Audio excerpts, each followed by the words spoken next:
listen to the Vinny Eastwood Show. My very special guest is Graham from GoldNow, formerly from GoldNow, actually. Graham, welcome to the program. Thanks, Vinny. Good to be back. Yeah, it's been like almost a year or something since I last chatted with you, bro. Oh, it's just too long. We should have got together before now. That's for sure. If you say so. What have you been up to, mate?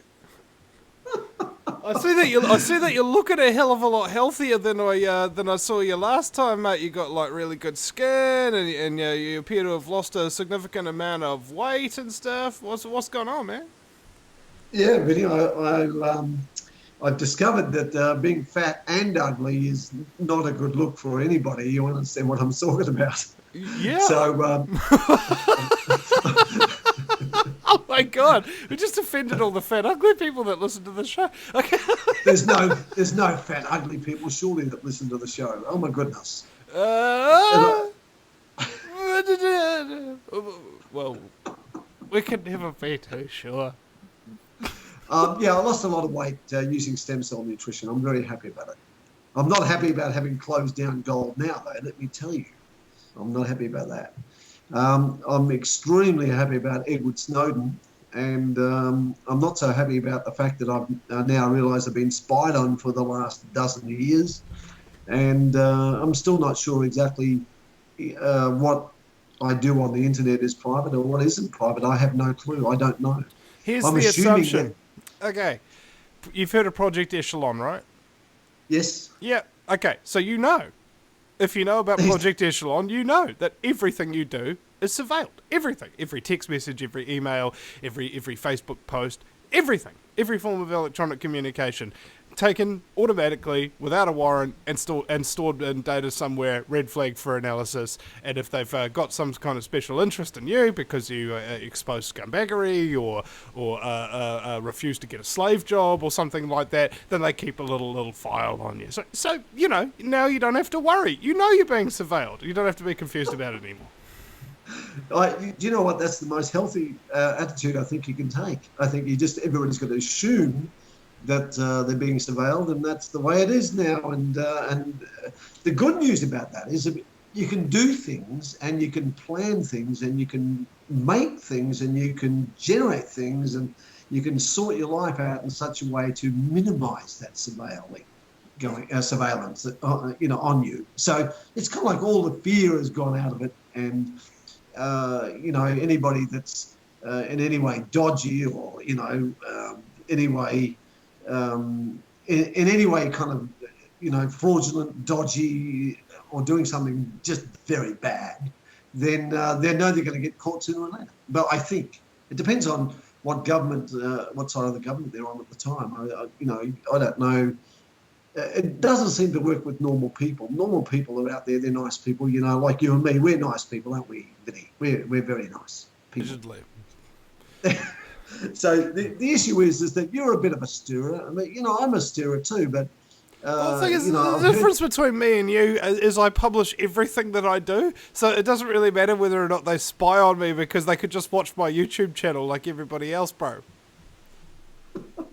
I say let them watch, If you're going to watch me, I'll show you some stuff that'll freak you out. I'll show us in front of the Child, Youth and Family Services officers with a 100-watt megaphone with two other activists that have exposed that you've got pedophiles and frickin' methamphetamine dealers working in your office. Okay? You want to watch that, man. Boy? We'll do that. Well, it depends on who they know whether they're going to get away with it. You know what I'm saying?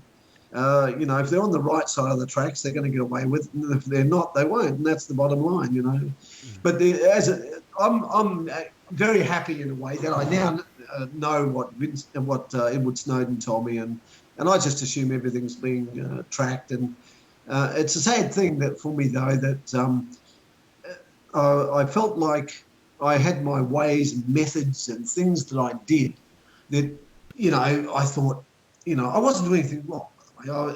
I don't do things wrong.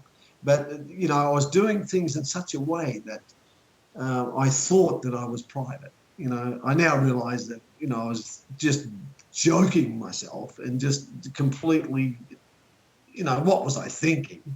And I could just see the various departments laughing at my attempts to stay private. And everything I did, which was, everything I did, which is everything I did, was like subject to public scrutiny, or certainly by the powers that be, the scrutiny, the guys that want to, look at me or look at what I'm doing and what have you. See, I've got no fear about going on the internet now with my face and my camera. I don't care. I just don't care. I think if you're targeted, you're targeted. That's it. If you're not targeted, you won't be. And who knows what the criteria is for that. Certainly being a criminal doesn't make you a target. There's other things. No, that makes you an employee. Oh, mate, this guy's a criminal. We should give him a job, mate. He is. There'd actually be something that I wonder. Wait a second. Actually, the United States police force is actually doing that now. They're actively looking for violent criminals to recruit. Oh, okay. I thought, I applied for the job once with the government and I didn't qualify because, I think I smoked marijuana back when I was 16 and therefore that disqualified me for a job with the government. I don't smoke marijuana now, by the way. Yeah. That's by choice. I would if I wanted to. I've got nothing against it. In fact, I think it's healthier than smoking cigarettes. But I don't smoke marijuana now. I don't want to. I don't need to. But I think that people, if they want to, they should have the right to do that. Anyway, I don't know how we got on that stupid subject. Well, it's just the old paranoia of the government, and really, I think it's quite interesting about open-mindedness, and allegedly, that's what cannabis is really capable of doing, is keeping people open-minded. It stops them from being closed-minded to a large degree. It gives them more cannabinoids within their system, which allows them to evolve. It's in fact kind of the building blocks of all your cells and everything are in fact endocannabinoids from within. And so people who haven't learned anything for the last 20 years are cannabinoid deficient, allegedly. Oh. And I wouldn't know about that. I used to smoke dope because I used to enjoy it, but I. Well, there's a reason why people enjoy things is because it's actually not that bad for you in a lot of cases. But what I find interesting is they'll kick you out for having smoked weed 20 years ago. Why didn't they kick Bill Clinton out of the presidency? Why didn't they kick George W. Bush out of the presidency for driving drunk? Well, I mean, you're applying for a government department job. What kind of department job was it? I can't remember now. Who cares? They're all freaking same in it, I was just going for a job. I just wanted to make some money to, buy some food for the kids. You know what I mean? Oh my god! Actually, no. It was before I got married. It was years before I got married. Yeah. Anyway. Well, this reminds me of my mate Gavin. He tried to apply for a job for the Australian police, and he had a really high IQ, so he failed because he got too many of the questions right. And they said, "No, sorry, you're too intelligent to be a cop. Get out of here." I applied for a job at the Australian Police back in 1975. Yeah. I just wanted a job. I thought I'd be the smartest copper in the world. So I told them that. I went for the interview and the sergeant said to me, "You're a half-inch under height." In those days, you had to be 5'8", and I was 5'7.5". And he said, "You're too short." And I said, "By how much?" He said, "Half an inch." I said, "Well, look, let me sit the test, Sergeant." I said, I'd be the smartest copper in the force. Let me tell you, I'd be up there, right up there. No one would be smarter than me. He said, you cheeky bugger." He said, "All right, I'll let you sit the entrance exam." Anyway, about a month later, he called me back and he said, "Look," he said, "I'm surprised to tell you, but you did actually pass. So we've decided to invite you to join the Victorian Police." And he said, "I think you should, come in. The next entrance intake is about 3 months." I said, "Well, I'm ready now. I've got suitcase in hand. I'm ready to move." I said, "By the way, where did I get?" He said, "You come second to a girl." I said, "What?" In those days, I used to be, manly, stuff. But I said, "What? I can't believe that." And he said, "No, you did. You come second to a lady." And she got invited, and we're going to invite you too. I said, "All right, well, thank you very much, but I'm not going to be ready because in 3 months' time I'll be in New Zealand." And I went there. So, and then I I went down to the just where you work, actually, not far from where you live. I went to the police headquarters there, and I said, I walked in there as, swaggering in, and said, hi guys, I'd like to apply for a job. And they said, are you a bloody Australian? And I said, yes. And they said, sorry. They wouldn't let me in because I was Australian. Now I thank God I didn't get in. Oh my God, it was a hard job. But, The old anyway, what the old saying, it's like when you immigrate out in New Zealand, if you're an intelligent person and you go to Australia, you raise the IQ of both countries. It works both ways. Yeah. I've heard that too. Yeah. So yeah, New Zealand's very nice. I like. I married a New Zealand girl. I'm very pleased. And all my children were born in New Zealand. So not that they live there anymore, but they're all there. Actually, one does live there.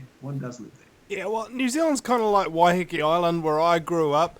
It's a nice place to visit on the weekends, but if you're stuck here, oh God, do you turn into a loser. No offense to all the other New Zealanders who don't frickin' travel or do anything outside of this frickin' country and sit in small towns for your entire life working at a gas station. No offense to you. Oh, I like it. Are you saying people in Waiheke Island are pretty strange? I like Waiheke. I used to fly into Waiheke when I was doing my flight training out of Ardmore and other places in New Zealand when I was learning to fly Cessnas and so forth. Try being a teenager there, bro. Try being a teenager there. That's all I got to say. You could always take the boat to Auckland or somewhere, couldn't you? Oh yeah, right. For like $50 now that they're charging for a return ticket, and that's if you're a child or goodness knows what. It's like, I remember when I was just after I got my conviction for selling weed when I was like 19 down in Dunedin or whatever. Only job I could really find was a labouring job down the kind of like the viaduct, Auckland, maybe like a 10-minute walk from the ferry. And it started at like 7 o'clock in the morning every day. So it means I have to catch the ferry at 5:30 in the morning every morning and get home at about 9 o'clock at night.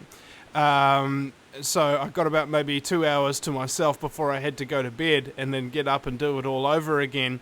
And at the end of the week, with ferry charges, after doing 50 hours work, I'd wind up with $150 in the hand. Oh wow! So no wonder you were bitter and twisted as a teenager.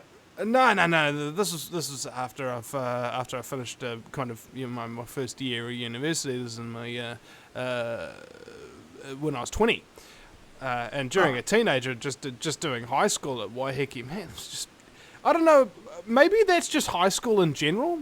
When you realise that all of the people that you're hanging around with, you wouldn't actually ordinarily want to hang around with, but you're just doing it because you don't want to be alone, and they're all losers, and you never see them afterwards. And you're talking about the teachers as well. I would say so. I mean, yeah, it's just kind of like. It's like you're beneath me. Vinny, I hated school. I went to school in Australia. And let me tell you, it was the worst time of my life. I was bullied. It was just a shocking. I've discovered that a quarter of all children going to school have the same, result, have the same effect. It has the same effect on them. I'm a great proponent now of homeschooling. And if I had my way, my grandchildren would be homeschooled, but my children think I'm very weird by wanting that or would like that to happen. I think homeschooling is the only way. I think schools, in my opinion, are just bully pits. They're just breeding grounds for bullies.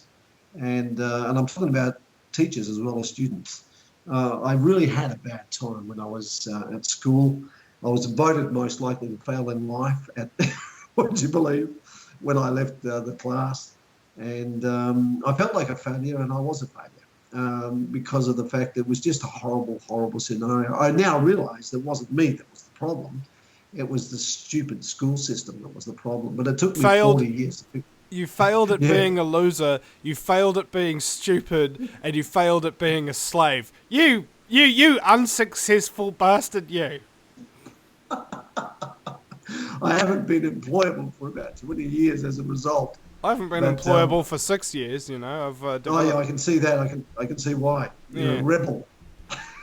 Well, it's just like, I can think You know, and it's like when you're working for somebody, the last thing they want you to do is think, you know, because they want you to just do, you know, don't think, don't worry, don't concern yourself, don't suggest things to the boss and so on and so forth of ways to improve the company, because you'll get real pissed off with you and saying, it's my company, my ideas, I don't want any other people's ideas in here. I have the monopoly on all domination and creativity. We're coming to break. And we'll be right back after that one, ladies and gentlemen. Do not go anywhere. No matter where you live, globalism affects you. Did you know that the Vinny Eastwood Show has more subscribers than New Zealand Herald TV and is New Zealand's most popular YouTube news channel, where warm-hearted humour and a list of awesome guests talk about crucial issues which the mainstream media ignore? A show where you, the listener, can phone up with questions, comments and suggestions of guests. Vinny is building a hub to connect truthers with raw information they need to become active. He can help you gain further skills such as website building, producing audio and video, and creating revenue streams in your own multimedia environment. Because Vinny supports such a wide range of people in the truth movement, he is not government or corporate backed and relies entirely on your donations. Give now. Give generously or subscribe for $10 a month for access to ad-free video archives. Just visit thevinnyeastwoodshow.com and click donate. Welcome back, ladies and gentlemen. You're listening to the Vinny Eastwood Show. Graham, what's your surname, bro? I forget after all these years. Graham Kelly. Graham Kelly, that's the one. Oh. That's right. I'm sorry, man. Like, I'm really kind of not that onto it today because, like, last night I was doing a big public meeting sort of thing, and I've started to notice that if you're there for 2 and a bit hours-ish, and you haven't got any water on you, being in a room with so many other, like, I think there must have been thousands of people there, maybe 5,000 or 6,000. At this public meeting, and you get really badly dehydrated, man. And then when you're up late trying to, you know, import the footage and everything like that, and go to sleep, oh mate, brain just gets scrambled. On top of that I did three protests in 3 days, as well as doing 3 shows on those 3 days as well, and getting all the videos finished. Yeah, and I was like putting up a little donation thingy on my Facebook. So, you know, please, ladies and gentlemen, if you can donate to the Vinny Eastwood Show, it's all paid for by donations. Every single thing you see here is paid for by donations, okay? And unless, of course, you know somebody else who's done 3 protests in 3 days and a public meeting and 3 shows at the same time, who's more worthy of your donation dollar, you know, go and donate to them instead. They don't exist, not in this country anyway. And I wanted to also mention that what's really frustrating for me as a proud conspiracy theorist who believes that powerful people actually desire power, more power, you know, that kind of thing. If you're not a conspiracy theorist, apparently that just doesn't make sense to you. Look, powerful people wanting more power, that doesn't make any sense to me. It's because you're a coincidence theorist, mate. You think everything happens by sheer coincidence. You know, it's all accidental. It's all accidental, you know. And what's frustrating is that when we go to these things like the GCSB bill meeting, which is like, you know, passing the, more or less, it's the NSA taking control of the United States, New Zealand's state surveillance services, so that the United States, through the PRISM program and all of the, isn't it interesting that they call it PRISM, which rhymes with prison? I don't know. And maybe this is a Freudian slip. Yeah. But what really frustrates me as a conspiracy theorist is that all of the commentators on this particular topic, even though the New World Order surveillance state agenda, we've been talking about it for years and years. Some people have been talking about it for near on half a century.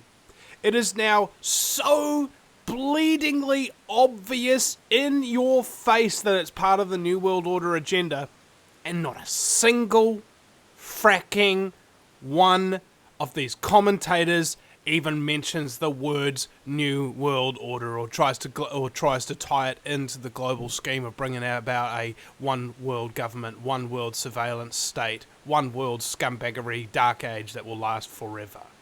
None of them. And people No, I tend to agree. people argue that, even the people who know this, they argue, maybe people just aren't ready for it, and we're gonna just gently push them into it. It's like, no, there's not enough time for that. I mean, the only reason why the New World Order agenda's getting away with it for so frickin' long is because people are too frickin' afraid to expose them. Stop being afraid. Start telling the truth. Who cares if people ridicule you for it? Yeah, I think that ridicule, if they get ridiculed though, I mean, most people, they can tolerate being ridiculed. I think it's that they're more worried about getting a drone on their head. You know what I'm saying? Certainly Pakistan people are interested in surviving. I don't think that drones on the head is a good solution. Certainly they don't think that. But, I mean, these days, it used to be a theory, this conspiracy thing that you're talking about, but now it's known and talked about. And you were talking about it, and other people in, the States and various other countries are talking about it now, but they tend to think of it as, if you talk about state secrets and what have you, end up being a whistleblower, or at least in that, realm, and therefore you're then targeted by the serious, unfunny people. When we went into Honolulu once, we got harassed by the TSA. I couldn't believe it. And I said to my wife, we're not going to go back there. We used to go and live there and stay there for up to 3 months at a time. In those days, I thought I was a private individual. But I now realise that we were fully... slaves? We were self-employed, but so we weren't slaves. But yeah, subject to the system, big time. But I think all of us are subject to the system now. You can't avoid it. Yeah. The good thing is for us is that the Snowdens and the Assanges of the world have made it, obvious to us that we're in that mode. And I'm happy about it from the point of view that I can deal with it. I didn't know once before, but I now know about it, so thank God for people like Assange and Snowden. They've got bigger testicles than me, though. Let me tell you, I wouldn't be doing what they do. I don't think I'd be happy to do that, but still, they've the horse has bolted, and let's now change things, or live our lives in such a way that we can tolerate that the horse being bolted. I think it's a good thing, actually. It's a good thing to know the reality of what's going on with governments versus the population. Because obviously the population are the victims, the people in the countries. I mean, it's they talk about the 99%. I think it's quite accurate. 99% of people are victims. They haven't got a clue what the heck's going on. So, the ones that do know, they're the conspiracy theorists. But it's not a theory anymore. It's actually reality. There's a conspiracy out there, and it's actually a reality. Well, see, what I want to do is just take the meaning of the word back, because a lot of people, conspiracy theorists avoid using the word conspiracy because it makes people see them as conspiracy theorists. And it's just, I just want to take the word back, I want to make conspiracy and conspiracy theorist common usage and refer to conspiracy theorists highly as respected individuals who aren't frickin' brainwashed slave scum. Like some people want to take the word gay back and use it the old way. Yeah, I've had a gay time. Yeah. It doesn't necessarily mean a queer time. Not that there's anything wrong with queers. I've got very good friends and customers that are queer, and they admit it, and they're out of the closet, and I like them. They're good people. Yeah. but having said that, I mean, I don't prescribe to being gay in that way, but that's okay. I can have good friends that are gay, and that's good. I do have good friends that are gay. I don't It's actually particularly a good. want to. It's actually a good catch net to have friends that are gay, because that way, if you ever talk about gay or something, everyone will start instantly trying to label you homophobic and go, oh, "Hang on, aha! I used to be I can pull up this one and this one." homophobic. Yeah. And I definitely used to be homophobic. But anyway, I'm not now. oh well, that Thank was God. no. It was the '70s, bro. Okay, it's the decade of its own excuse. Yeah, man, you did it. You did acid, and you had sex with like 7 different men's partners. And stuff. Hey, it was the '70s. I never did that. But anyway, I did other things. I did other things, but not I that. did other things. But I'm living in England at the moment, Vinny. So I think I'm catching some of that English accent. How am I going? How's my English accent going? It's not working. You'd never make a politician, Vinny, at all. I can tell. I'll take that as a compliment.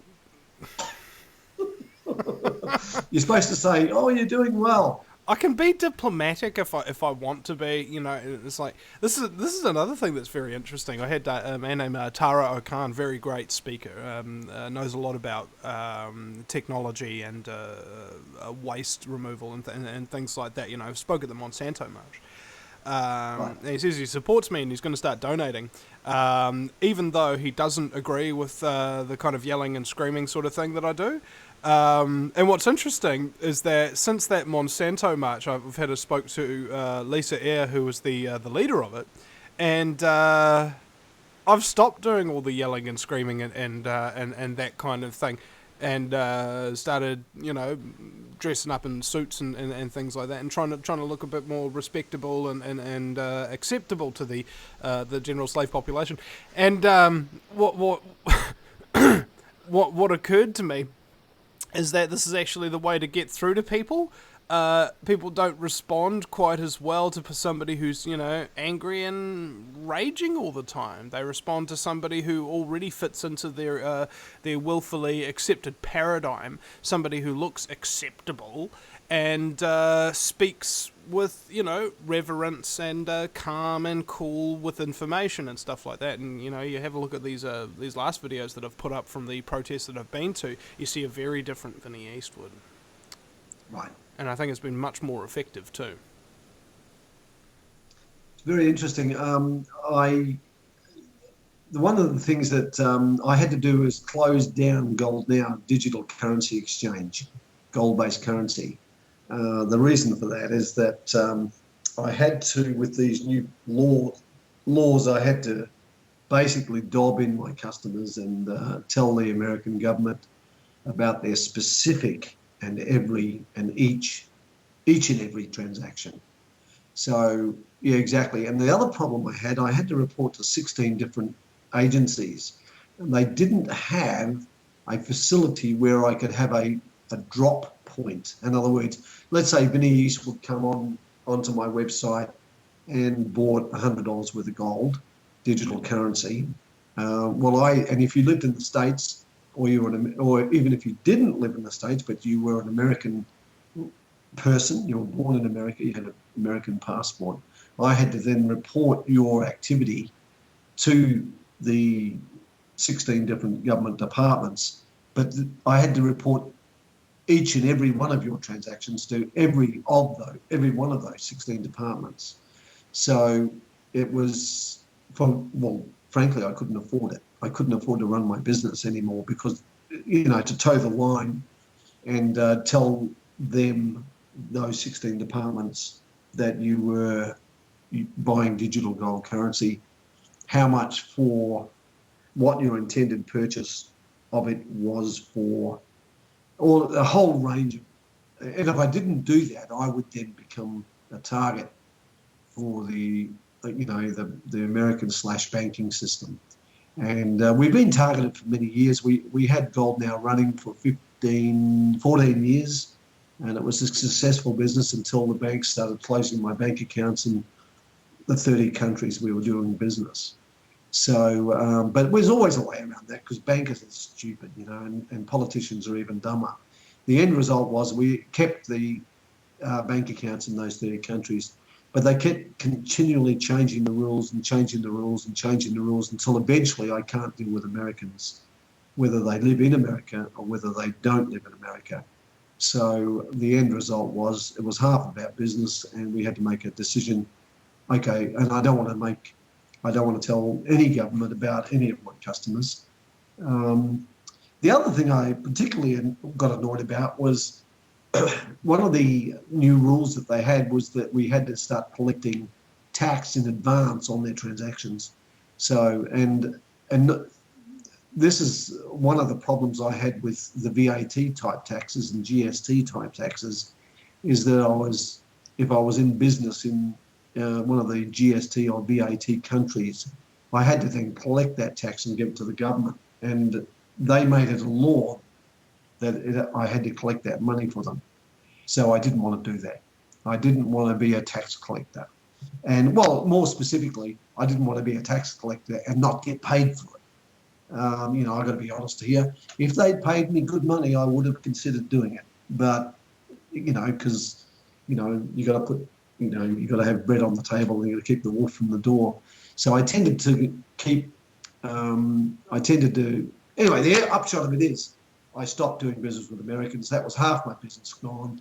And then some banks, big banks, the big 10 of them, there's only about 10 banks in the world that matter. And they closed some of my accounts and caused me ruction and problems.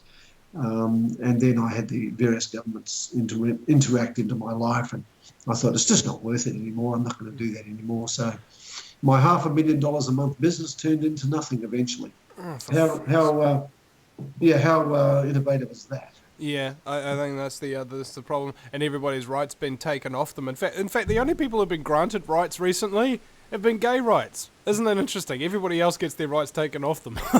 We'll be right back after the break, ladies and gentlemen, at the VinnyEastwoodshow.com. Welcome back, ladies and gentlemen. So, final segment of the first hour with Graham Kelly, formerly of GoldNow, digital gold currency trading. And what's been happening in terms of your health has been in no small part due to your consumption of stem cells from good old STEM tech, hasn't it, mate? That's for sure, yeah. Oh, it made a big difference in my life, Vinny.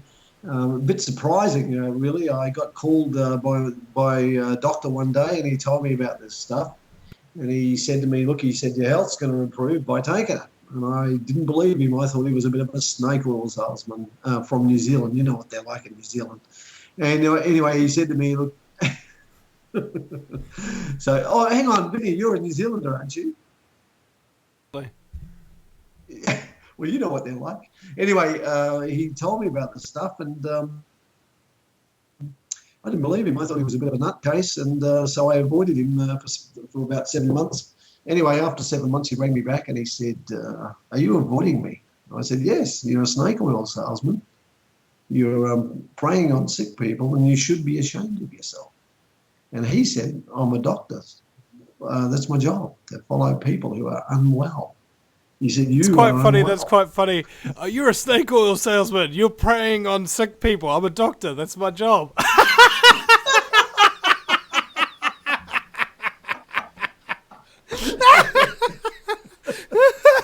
The truth comes out. That's exactly. Anyway, a cut a long story short, he said, I'm going to send you this stuff in the mail. I said, oh, yeah, okay. So he sent it to me and I went on it. And amazingly, the product apparently doesn't heal anything. All it does is release your stem cells. And when your stem cells get released, your health improves. It's the most amazing thing I've ever seen in my life. There's no healing in the bottle itself, per se. All it does is just does one thing. It does it really well. It just releases the stem cells in your own body. And apparently they're locked up because of various reasons. People have got problems with their health because their stem cells, which is nature's intended way, or if you're a Christian type person, it's God's intended way of healing people.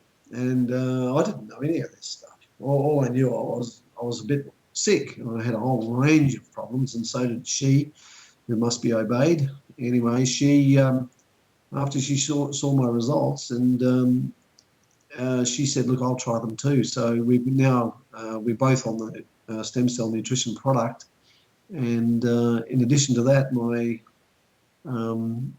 I've got both of my sons went on the product, and they had vast health improvements.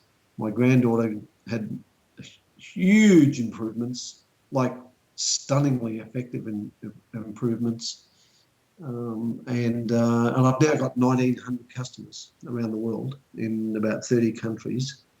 And it's about 23 countries. I've got customers and distributors in those countries.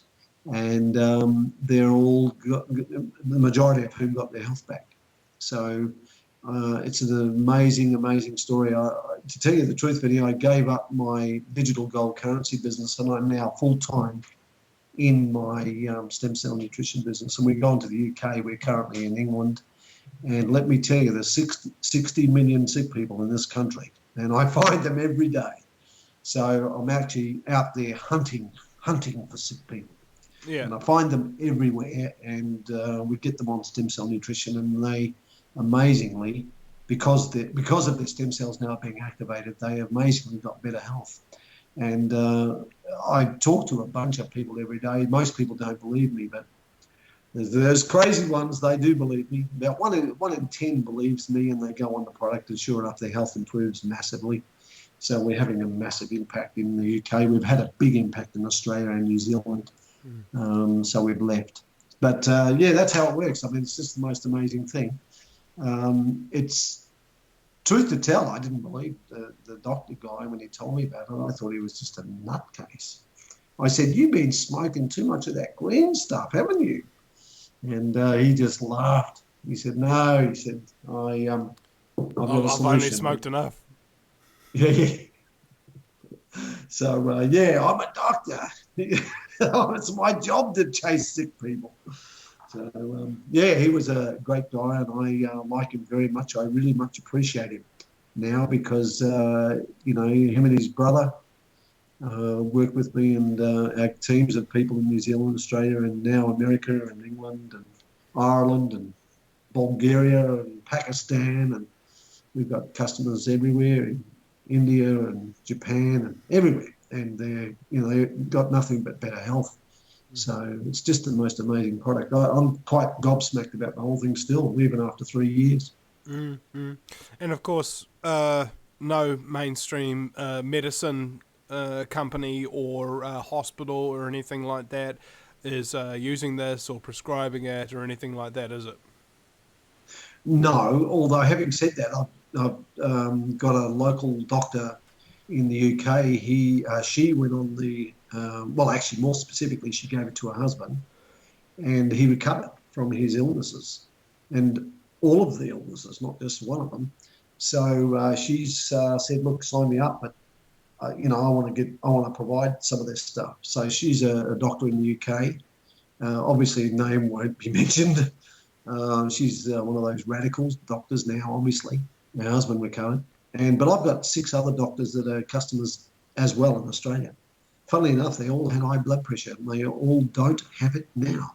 So, I mean, it's the most amazing product I've ever seen. And certainly we're not this is not a pharmaceutical product. It's a non-pharmaceutical product. And it's available. You just go to my website and get some. But it's available in 23 countries. But the thing of it is that the product itself doesn't heal anything. I've got to reiterate this because it doesn't heal anything. All it does is it causes your own stem cells to be released in your own body. And that then in turn, stem cells are designed as master cells. That's what they are. And then what they do is they run around the body and they fix things. They fix your everything that's wrong. The only thing it doesn't fix, as far as I can ascertain, is teeth. So it doesn't. Sadly, I had a $5,000 dentist bill recently, but it doesn't fix teeth, but it fixes everything else. And what about stupidity? Does it? You're giving it to somebody who's an idiot, and then they actually become smarter as a result? I noticed you say that with a grin on your face. We actually had a guy in Australia, in Sydney, who was mentally retarded. I won't mention his name, but he's a nice guy. He's been a friend of mine. He's been buying digital currency from me for years. And he rang up one day, and he's slightly mentally retarded. He's not vast. He can drive a car, so he's not, stupid per se, but he's certainly mentally, slightly not quite the full quid, I think we would say. He's a lovely, lovely guy. I really like him. I've been friends for years, and he's been a customer for years in the digital gold currency business. Anyway, one day he rang up and he said to me, he got talking to me, and I told him about this stuff. He said, Graham, you're looking younger. One of the other effects of stem cells is once your ailments go away, you start, apparently the stem cells start rejuvenating you, and much to my amazement and shock. So he noticed that because he knew me for many years, and he said, Graham, you're changing. You're looking, what's happened? I lost a lot of weight. I lost 70 pounds without dieting or exercising by using stem cell nutrition. Anyway, so he said to me, you've lost a lot of weight and you look really good. What's happening? So I told him what I was doing. And he said, I want some of that. But because he was mentally retarded, he was not able to work. And because he was not able to work, he was on the pension in Australia and on the government dole-out, the sickness dole-out thing that they have. And he said, I'll save up the money, which wasn't an expensive product. It wasn't inexpensive. It's not an expensive product. But he said, I'll save up and get a bottle. And he did. It took him a month or so, and he saved up the money. I think it was about $50 or something.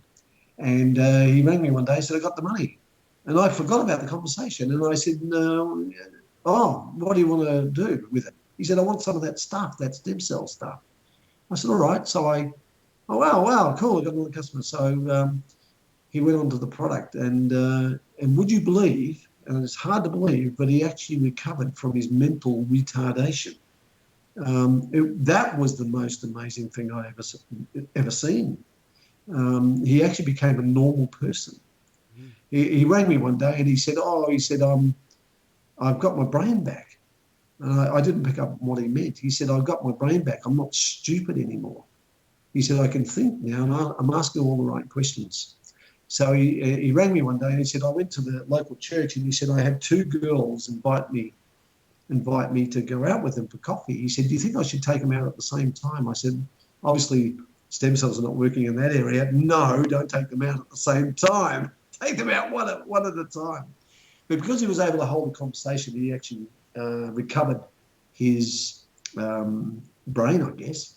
And now he's got quite a large amount of income, or growing amount of income. He's joined me in the stem cell nutrition business because no one else would take him in any other job. So we signed him up as a distributor, and he became a director recently, and he's making good money every month, and it's growing because a lot of his people are getting results and referring back to him, and because it's a multi-level marketing type organisation, Vinny. So it's like Amway, but it's the same concept as Amway. You talk to 10 people and get them on the product, and they talk to 10 more, and they talk to 10 more, and so on and so on. So I've got 1,900 customers now, and it's growing like topsy. And the income's going up, but more importantly than the income, we're actually getting people well. There's about 1% of people tell me it doesn't work, but the other 99% tell me it does work, and they're very happy to be on it. So it's a bit unusual. It's a new concept. It's new technology, and and by the way, unfortunately, we're coming to break now. Ladies and gentlemen, if you want to speak to Graham about getting some stem cells for yourself, you look up the stem cell nutrition on the VinnyEastwoodShow.com. Graham Kelly, thank you very much for coming on the show, and we'll see you after the break, ladies and gentlemen.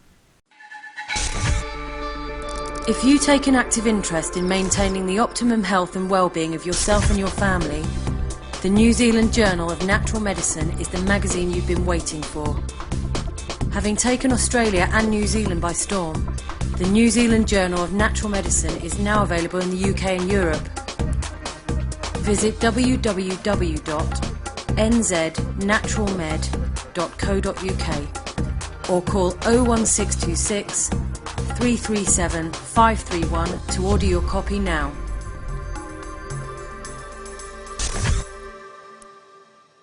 Welcome back, ladies and gentlemen, to hour number 2 of the fastest 2 hours in talk radio. It's the Vinny Eastwood Show, broadcasting live on AmericanFreedomRadio.com 5 days a week, 10 a.m. till midday in New Zealand, 5 till 7 Central in the United States, 6 till 8 Eastern, 3 till 5 Pacific, and if you're in the Uber Kingdom, 11 till 1 o'clock in the morning. And good old Graham's getting himself some Betty by time now, and we are going to our next guest now. We have Mark Howitt, named after the Howitzer. Mark, welcome to the program. Thanks for having me on. Could you tell us a little bit about yourself and who you are, what it is you do? Yeah, I'm a documentary filmmaker, a musician. I'm the founder of the World Public Union, and basically I'm on something called the March of Freedom right now, where I'm traveling across Eastern Canada. I'm walking wherever I can. I've had to take some rides on major highways where it's illegal to walk on. And that was also used to get myself to certain cities where there was seminars set up where I was doing public speaking arrangements.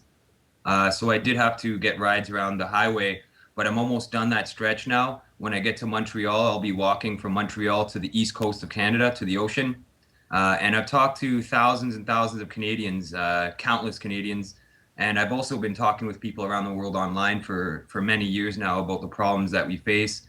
And I'm trying to gather people's concerns. And I'm doing a reality show under the same name called The March of Freedom.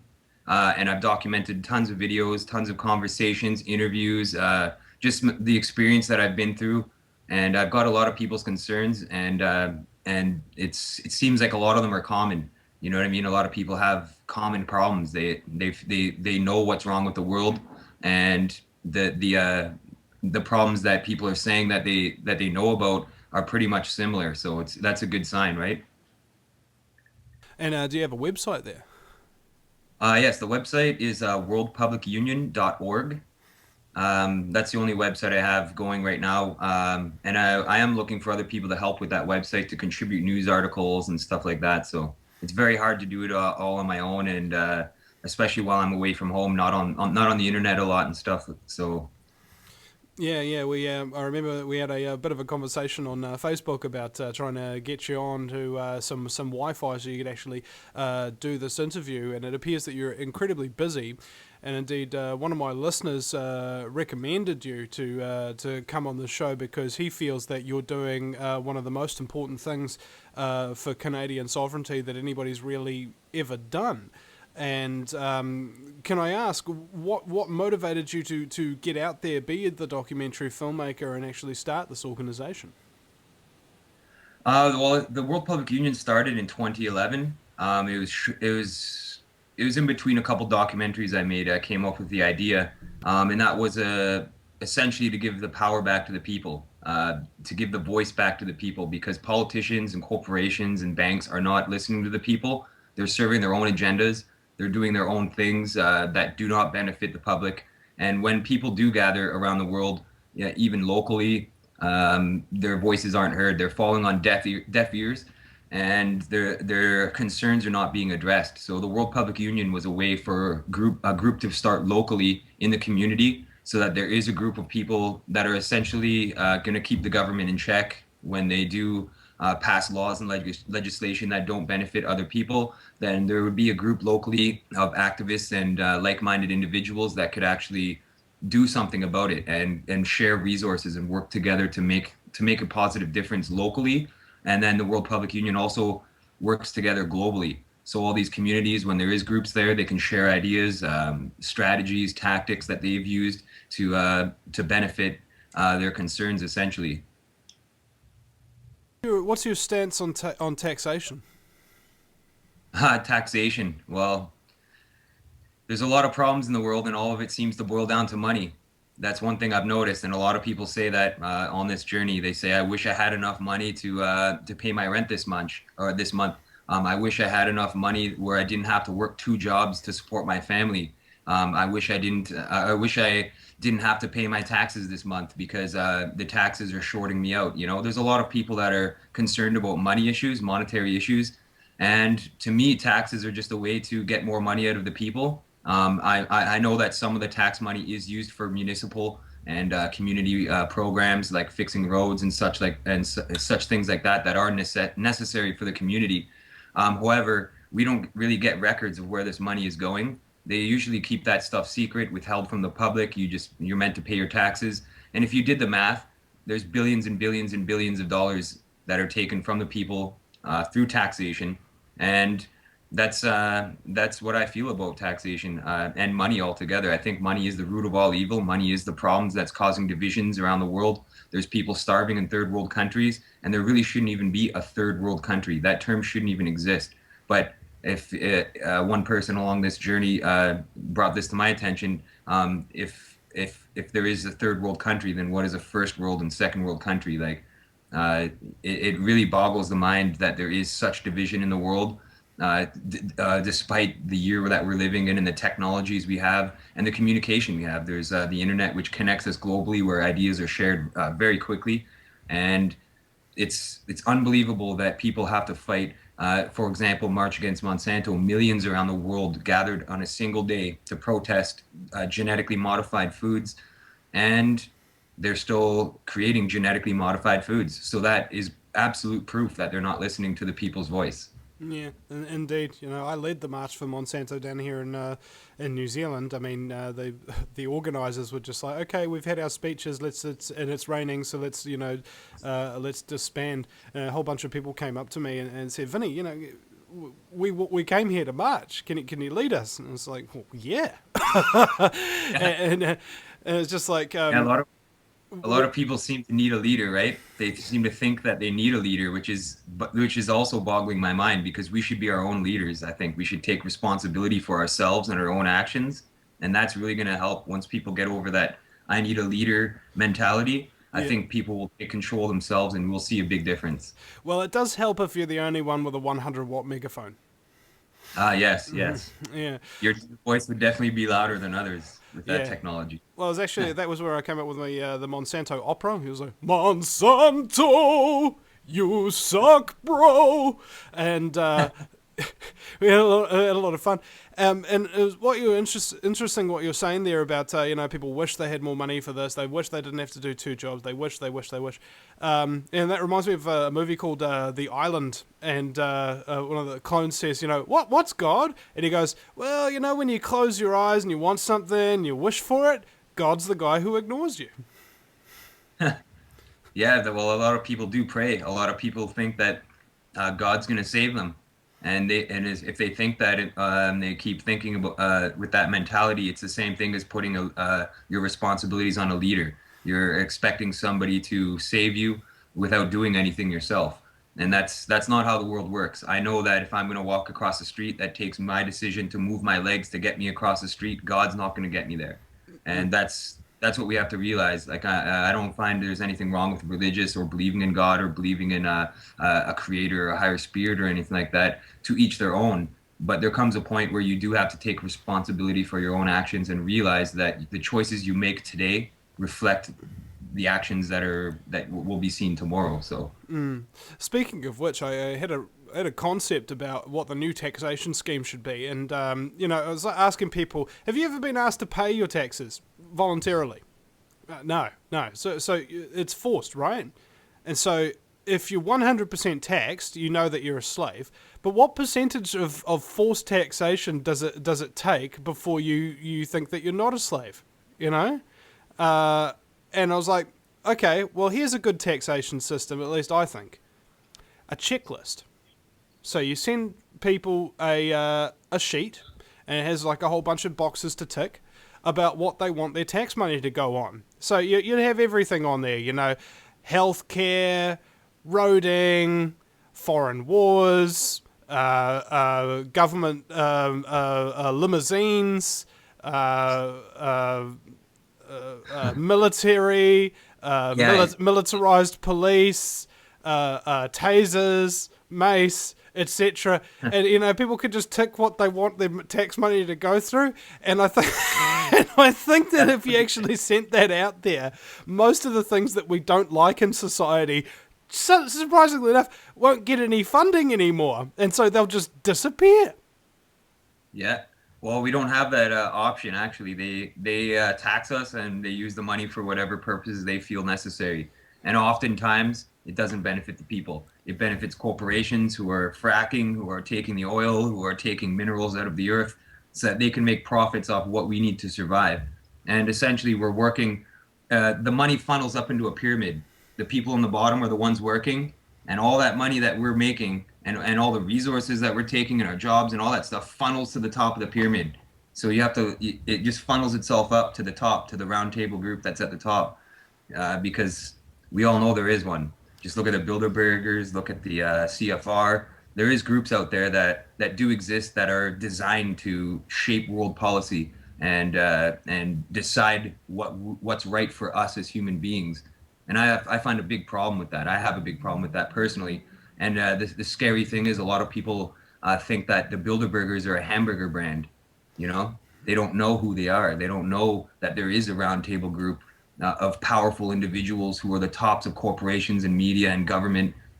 So it's really been good doing this March of Freedom to teach people about things that they weren't aware of to begin with. But it's also good because I'm learning a lot from other people, and that's equally rewarding for me, is to not only spread the truth and make a difference in a local community or with a certain individual, but it's also really rewarding to learn something from other people. And I've learned something from everybody.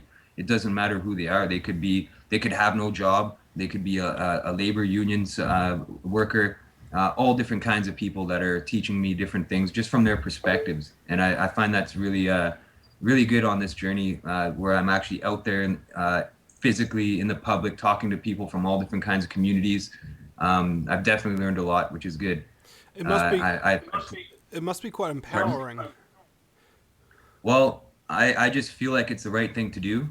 I'm not doing this for my own purposes or anything like that. I'm doing this to spread awareness and to hopefully unite people all around Eastern Canada and all the communities that I go through, so that they are aware of some of the problems. And it's really interesting because when I talk to a lot of people about the problems that we face and a lot of the things that people will call conspiracy material, when I talk to them about it, you can actually see it in their eyes. Their lives change in a moment, which is really awesome. I really think that when I see that, it feels like I'm doing the right thing.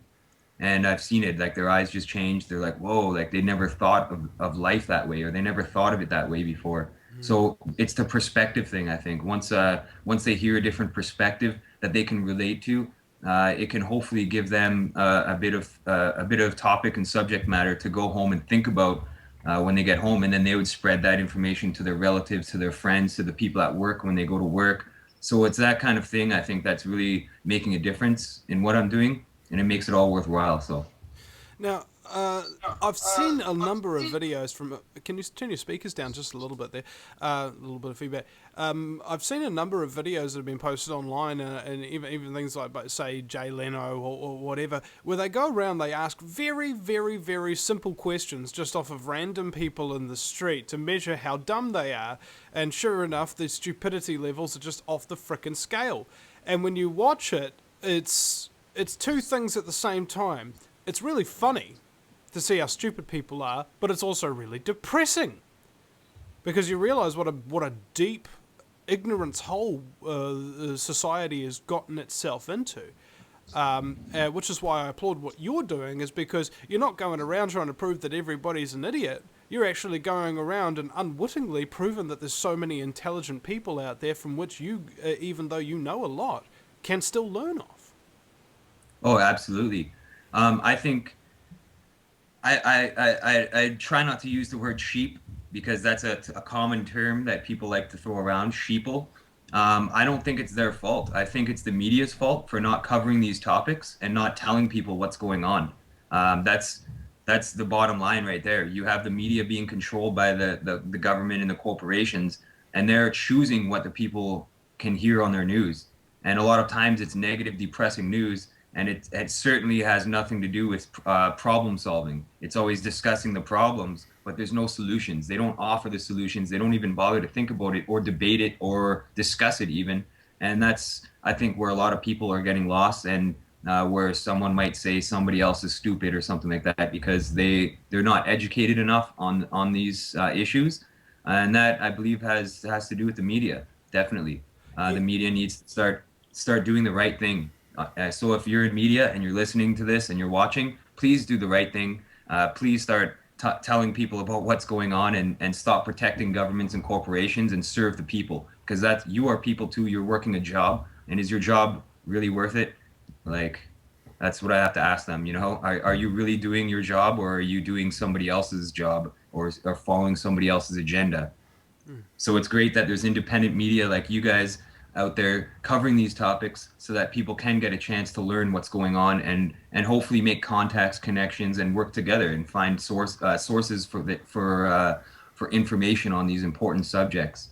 Yeah, and it's interesting you should mention the word sheeple, because I was just thinking about that this morning. When you're kind of like, you don't know whether or not you're waking up or you're still dreaming, sort of thing. Like that's that sort of witching hour real early in the morning, and it's just like we've got to stop calling the people sheeple. Okay, that's one of the words the elite use. Okay, Yeah. to call an ordinary person one of the sheeple is like calling a black person the N word. In my opinion, it's like a form of discrimination against Yeah, people it's who. division. It's there's so much division everywhere, all the time. You see it wherever you look. They're always talking about this, that, or the other issue to try and divide people, and I'm just not buying it anymore, man. And we all bleed red. And we're all frickin' slaves at the end of the day, It's just like, if you're not a slave, try going and ordering a police officer around at a protest or something like that. He won't follow your orders, even though he's your employee to a large degree, Yes, exactly. I mean, come on. Just people that need to accept that the New World Order is real, and that we're all slaves, okay? And from there, then. That's the realization. It's pretty harsh, it's pretty difficult to deal with, but from there, you can then start solving that problem. We'll be right back Absolutely. after the break, ladies and gentlemen, with Mark Howitt coming us live from Canada. Welcome back, ladies and gentlemen! Oh yeah, to the Vinny Eastwood Show. Broadcasting live on AmericanFreedomRadio.com. Mark Howitt, the Howitzer, is my guest. Welcome back, sir. Can we talk about some harsh reality for a moment here, because very few people get into being an activist to the point where they sacrifice most of the time of their life, usually without something bad happening to them. I was wondering, did something bad happen to you, or was it just kind of like an informational thing? It's just kind of like you did your research, you suddenly realized what was going on, and you went about trying to change it. Yeah, that's essentially what happened, really. I was doing documentaries since 2009, researching information about global issues, secret societies, global corruption, things that were going on behind closed doors, and how it was affecting humanity.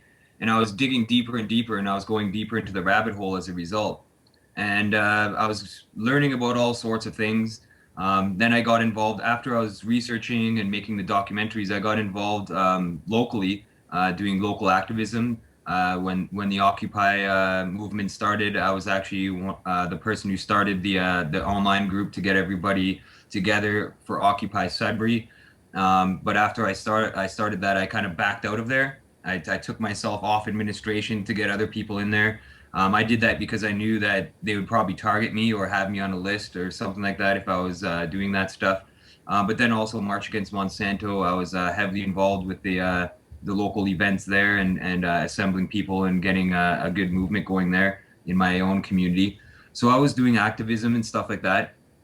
But I was with the documentaries and all that stuff. People were learning about stuff, and they did agree with a lot of things I was putting in the documentaries and films. But there was no change. There was nothing being changed. There was nothing being done about it. And I decided to do this. It was an idea I've had for a little while, actually, but it kind of developed over time. I had time to sit on it and think about different ways to do it. And the reality show aspect only came in like right before I left. And when I left, I didn't tell anybody I was leaving. I didn't even post it on my wall. I didn't tell any of my friends online, nothing like that, because I didn't want anybody the NSA, let's just say, to be looking at my Facebook messages or emails to say, oh, this guy's leaving, this guy's doing this. I didn't want them to think that. Now, unless they have some sort of technology where they can steal your thoughts from your mind, then that's the only way they would have really known about what I was planning. I got some bad news for you. There was an article out of the mainstream media about I think the New York police were trialing a machine where they could actually read people's minds out of a van. Mm-hmm. Well, it's interesting you say that because there's a doctor in Sudbury Dr. Michael Persinger. He's been on a lot of films and documentaries. He actually designed the God helmet. I'm not sure if you're familiar with that, but definitely some crazy technology. And apparently they took it away. He's not allowed to develop that anymore because it was so serious about reading people's minds, and they were essentially communicating with the computer screen with their minds, just their thoughts and moving objects on the screen and stuff like that. So it was pretty interesting. Yeah, I remember a news piece here in New Zealand where they were trialing that technology on children that were severely disabled, like in wheelchairs and things like that, so they could do their schoolwork just via their thoughts onto the computers and stuff like that. They were doing a trial on it. It was quite amazing. Yeah, transhumanism is here, as they say. But when I left on the March of Freedom, like you said, have I ever been stopped or has anybody tried to stop me? The first night I was walking out, a car swerved off the highway. It looked like it was trying to hit me because it definitely came off the road, off the white line that on the side of the road.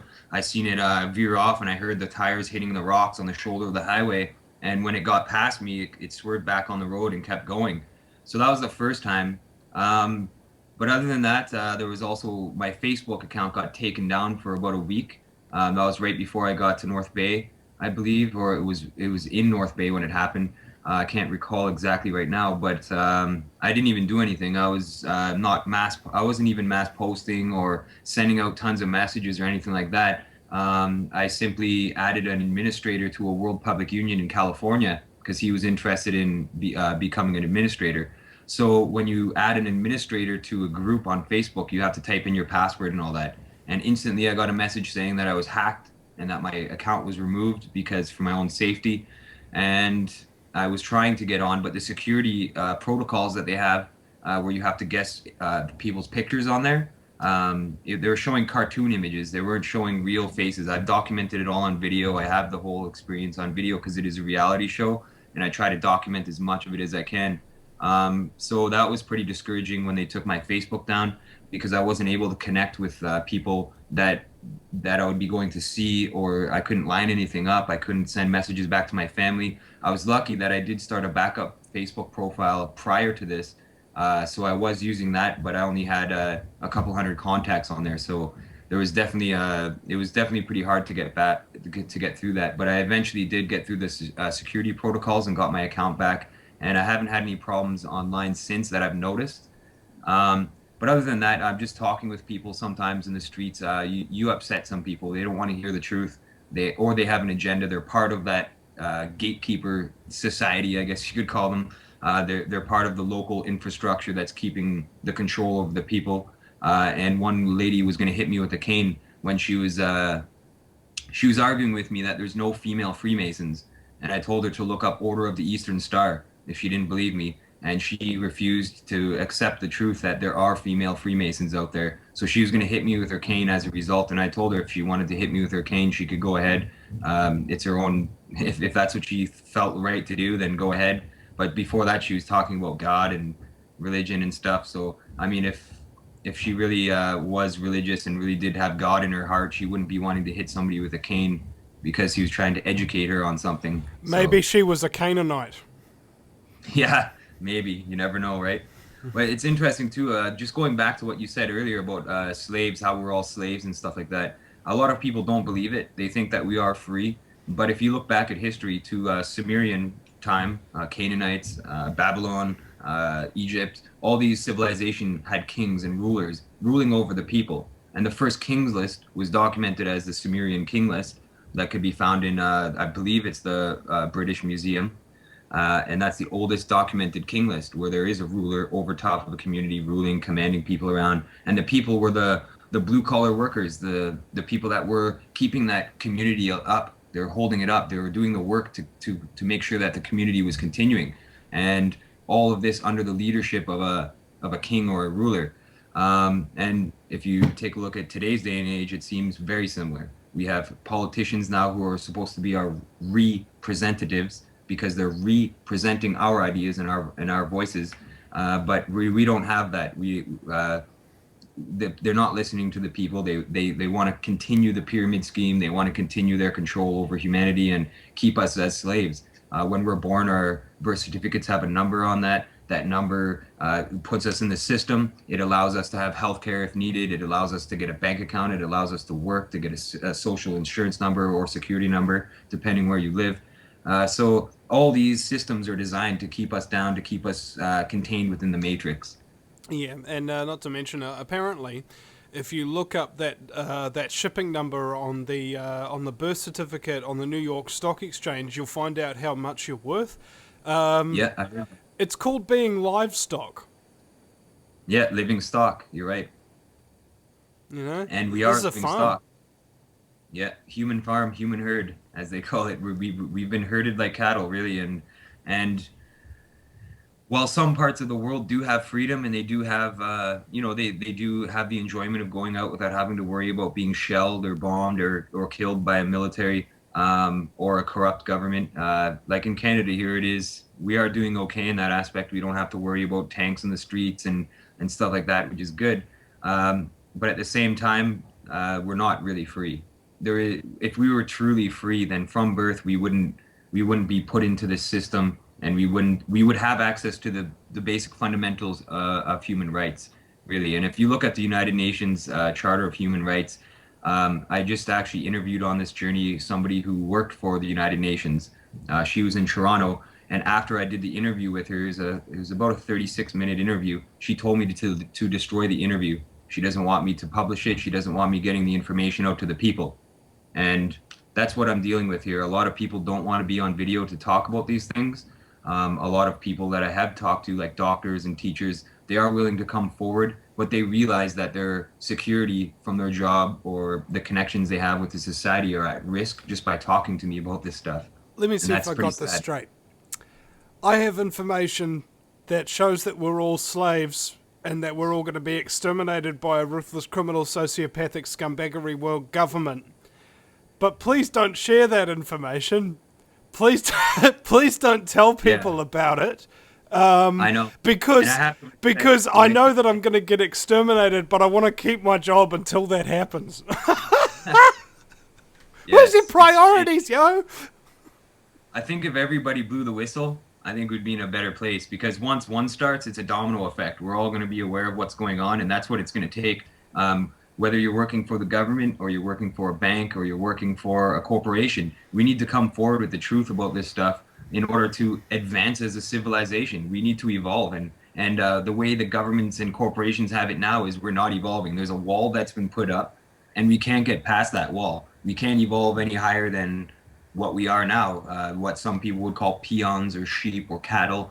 That's what we are, and we need to take back the leadership. We have so much potential as human beings to do much more than what we're doing now. And we could still live in a beautiful world where the technology is there, where we are working together in unity, and we can address the problems and actually solve these problems if that were the case. But there's a wall that's been built, and no one's allowed past it. As soon as you cross that wall, you'll be another William Cooper, Michael Hastings, RFK, JFK, MLK.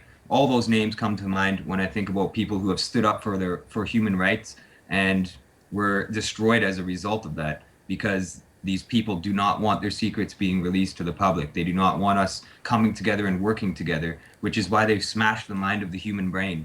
They've shattered it into a million pieces, and they've caused divisions as a result. Conservative, liberal, communist, socialist, right, left, black, white, love, hate, all these divisions in the mind are meant to cause us to be separated and against each other. Yeah. And when you boil it all down, we're all human beings. We're all the same. Like you said, we all bleed. We all require the same necessities for survival on this planet.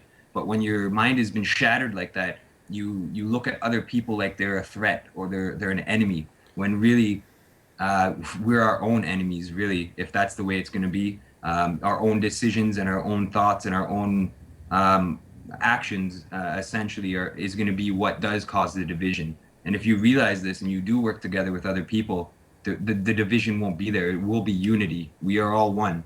And that's what I'm trying to promote on this as well. Yeah, it seems like we're all operating under mind control, and the CIA actually found out that repetition is one of the most simplest and most powerful forms of mind control.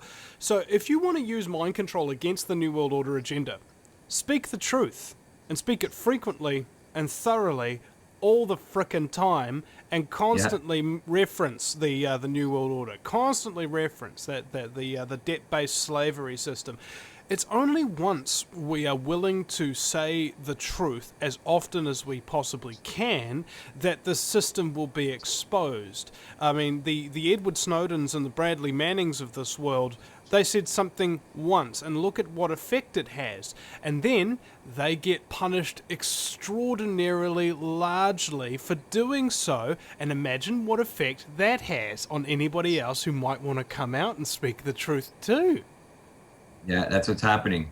They're using fear tactics. And you're right about the shattering of the mind. The CIA have realized this for quite some time. Dr. Ewan Cameron was doing psychic driving techniques here in Canada in an area where I'm going soon. He was drilling through repetition, where his patients would be sleeping with the headphones on, just drilling messages into their head night after night. And that repetition would cause them to believe certain things or change their viewpoints or change their lives, essentially. And that's what we're seeing on the media. That's what they're seeing on the commercials. That's what we're seeing on the radio, the music that's being played. It's always repetition, repetition, same song, same commercial, just psychic drive. That's what it is. It's psychic driving techniques for sure. Yeah, and I see that same thing. It's like, one thing that I'd really want to do is go to a public meeting with hundreds, 1,000 people or whatever, and ask you, okay, raise your hand if you believe that you have never been under the influence of mind control of any kind. All right? And all the people that will raise their hand, I go, okay, now everybody else, you know who the mind control victims are. Yeah. Because that's help it. them out, right? Yeah. Those are the people that need help the most, are the ones who think that they're not controlled and they're not slaves and they're not under some form of mind control. It's pure propaganda what's going on. They use propaganda still to this day to instill values and beliefs in the individual, which is meant to cause divisions, really. They want to separate us. And one thing I've noticed too is locally, on local levels, when there is a bunch of activists that are involved in the community, a lot of times they are against each other. They don't work together because of personal reasons, or they might have had a discrepancy between one or two of them at some point, so that's caused them to divide. When really what they were fighting for in the first place is the fundamental, most important thing that they should be worrying about. And when you do have skilled activists or people that are aware and stuff like that, that are separated, not working together, that's what they want. That's all part of their agenda. They want us to be divided. That's from Sun Tzu's Art of War, to divide and conquer. We'll be right back, ladies and gentlemen, with Mark Howitt. You're listening to the Vinny Eastwood Show, broadcasting live from New Zealand, the fabulously fluoridated and Fukushima irradiated island-chained nation. And the radiation's good for the economy because now everybody's snapped up a part-time job as an energy saver light bulb, and there's enough mercury to sustain their power source as well. And my very special guest is Mark Howitt. Yeah, unfortunately, we've only got one more little segment with you, Mark, and I've really enjoyed this this conversation thus far. I'd like to do it again sometime. If we're actually going to beat this system, what are some of the... let's just say I'm a stickler for profound things, you know? I don't like small little details and things like that. You know, I prefer the grandeur and the spectacle, you know, that kind of thing. And I was wondering if you've got any experiences whereby something has happened to you that is just totally amazing, that has actually really made an impression on you and kept you going all these years. There's lots of things, really. Just learning about this stuff and being shocked myself about what's going on, that's been pretty profound. Just coming to realizations and piecing things together. But on this journey, it's been really good, too, to see people meet each other locally. like two people that never met each other before are listening to the conversation, and they start talking after that, and that's a connection made, and that's the unity coming into play. And I think that's what it's going to take, is for the individuals to change their ways themselves from within, and realize what's going on, and feel powered rather than powerless. Um, Take back the control of their lives, and have belief in themselves, because a lot of people are walking around, they have no belief, and they have no faith that this is ever going to change. They think that the world is doomed. They think that Armageddon is coming, which is all part of the New World Order plan, by the way. They want you to think that the end of the world is coming. They want you to prep and get your guns and become a survivor, and be ready to shoot the next person that walks on your property. That's what they want. They don't want us coming together in peace and harmony and unity and changing this from within, really. They don't want us working together. They don't want us lobbying our politicians. They don't want us email bombing our politicians. They don't want anything like that. They want us to be divided. They want us to be against each other. And they want us to think that there is no hope for the human race. They want us to think that Armageddon is coming. The end times are coming. That's all their strategy. They're also playing this whole alien thing right now, where they're saying that there's aliens out there. They have information that they're going to finally release to the public. Well, who put out all this alien information? CIA, military intelligence, and I don't trust anything those guys say publicly anyways. So I think that's all has a part to do with it too. In my personal opinion, I think we're the aliens. I think we came down here a long time ago looking for another place to live, like we are doing right now, looking for another place out there that would sustain life. And that's how we came here. And you see it on the pyramids. You see it on ancient tablets and scriptures, where it shows somebody coming down to the earth from another area, from a ship or something. You see this all over the pyramids and stuff, but they're telling you it's aliens. But these aliens look exactly like us. They have 2 legs, 2 arms, 2 eyes. They have a head. They look exactly like us. So I think all this alien stuff is just a way to also similar to the religious thing and God, and putting your faith in something else and saying, oh, well, the aliens are going to save us. I think that's a big propaganda plot as well. That's just my personal opinion. I mean, I can't prove it, obviously. But it makes sense to me that they found all this ancient technology in the pyramids and all this stuff way back in the day, and that's kind of the theory I came up with along this journey, is in regards to the alien thing. So I have a strong belief that they're going to keep promoting the alien agenda, and William Cooper was actually exposing this before he was killed. He was exposing that there is an alien agenda and stuff like that it will be coming into play. I think he was onto some things there, because at first he was talking about how the aliens are real and how he was working for military intelligence, but then he retracted that at a certain point. So I think he was starting to come on to the same conclusion almost, that there's an agenda behind all that. And the Roswell crash, all those UFOs and flying saucers we see are actually machinery developed by human beings, by the military industrial complex, stuff like that. I mean, when you see lights in the sky and stuff like that, we make lights. There's no denying that we have the technology to make a spaceship, because we have space stations right now up in space where people are working jobs up there. So I think we have to really question things that are being told to us by the government, military, CIA, the media, all those things. We really got to question that and figure out what their agenda is. And we could find the truth that way, I think. My general rule is, if it comes from an official source, assume it's the exact opposite, and you'll most likely wind up being correct. So, government says comes out and it says, well, we're going to give new health funding or whatever, or we're going to have universal health care to keep people healthy. Okay, so they must be trying to kill everybody with that health care. Government comes out and says we're going to implement these measures in order to keep everybody safe. Oh, okay. Well, that means that they're probably going to implement all these surveillance measures and everything to keep us enslaved. And so on and so forth. That's the general rule, isn't it? Yeah, it seems like it. I made a couple documentaries. One is called The James Holmes Conspiracy, which many people have watched. It's probably the most popular film I've made.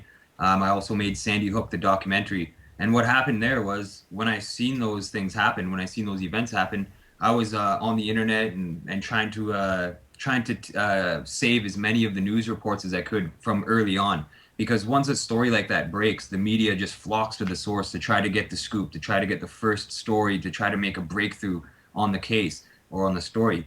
And afterwards, you'll see the same videos get deleted, get suppressed, the story changes, and then you start seeing the story that the media wants you to go. They'll lead you along the path that they want you to believe in, and then it becomes mainstream media saying the same story on all programs, on all stations. But when something like that happens at the first time it happens, like right after it happens, is the most important time to be watching what's going on, because you'll eventually, you'll most likely find the truth in that time period.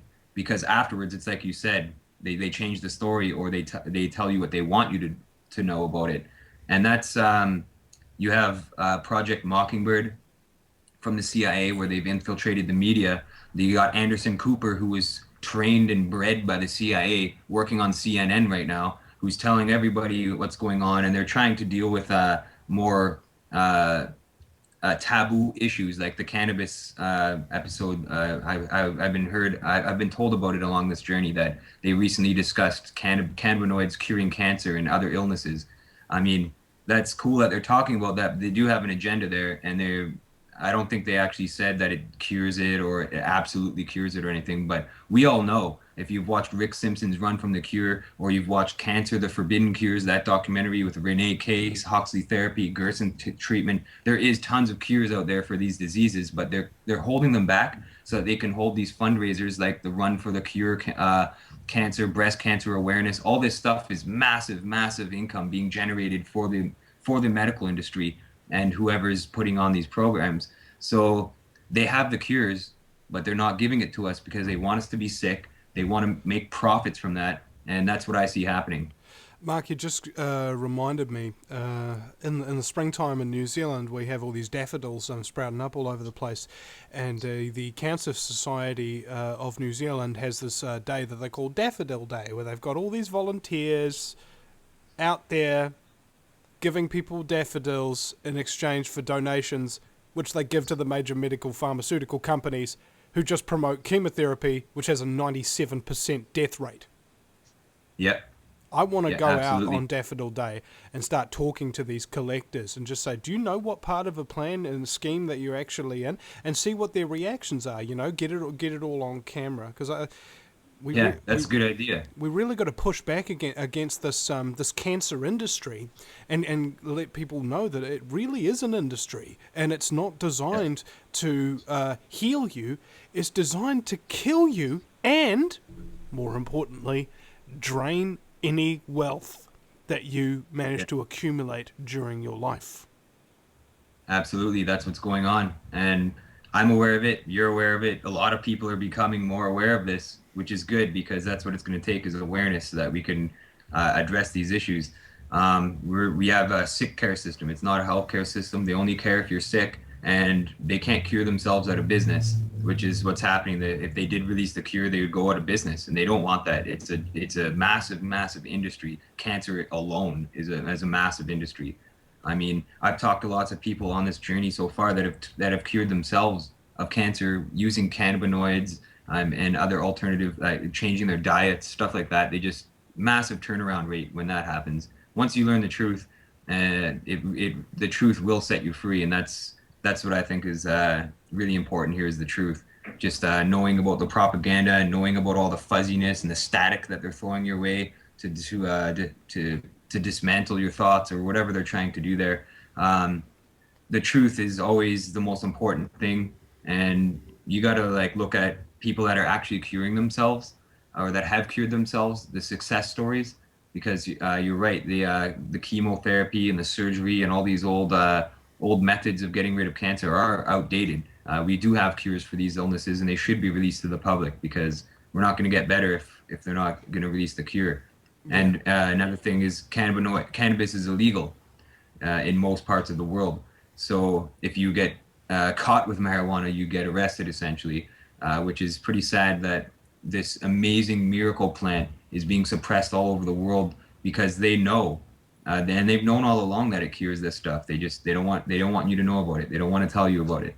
It's illegal to be cured of cancer. Doesn't that? Yeah. Is that not the epitome of what is wrong with society? Mark, Absolutely. Mark, I want to thank you very much for coming on the show with me today. We've got about 10 seconds left. Quickly rattle off your website and then we're going to go. Yeah, it's worldpublicunion.org. And if you want to get involved, just send over an email. And I want to show my shirt here. Right here. Some crimes can put you in jail, while others can put you in government. And I think that about says it all. No matter where you live, globalism affects you. Did you know that the Vinny Eastwood Show has more subscribers than New Zealand Herald TV and is New Zealand's most popular YouTube news channel, where warm-hearted humour and a list of awesome guests talk about crucial issues which the mainstream media ignore?